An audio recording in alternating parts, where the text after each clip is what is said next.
भारत के अंदर हम सांसें ले रहे हैं, तो मुझे उम्मीद है कि ये एक प्रेरणा के तौर पर लोगों के लिए एक बहुत बड़ी प्रेरणा है। पहली बात तो ये है, जब ये पता था बीजेपी को कि उनके पास इतने ही एमएलए हैं जिसमें एक राज्यसभा का मेंबर उनका बन सकता था, एक कांग्रेस का, तीसरा खड़ा करके उन्होंने जानबूझकर हॉर्स ट्रेडिंग और खरीद फरोख्त की जो है बुनियाद लगाई उन्होंने।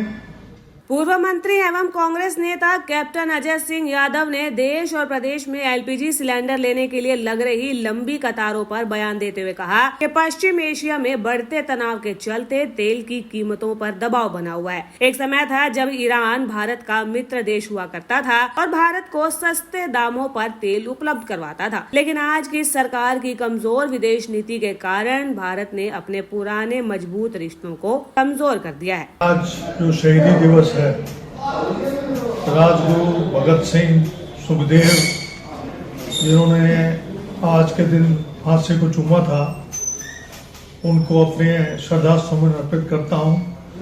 आज उनकी वजह से ही आज़ाद भारत के अंदर हम स्वतंत्र भारत के अंदर हम सांसें ले रहे हैं।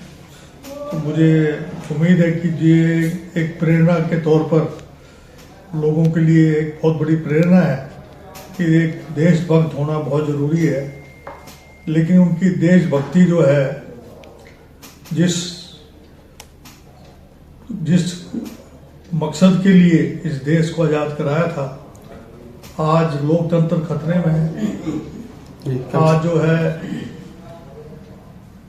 राज्यसभा के जैसे चुनाव के अंदर जो है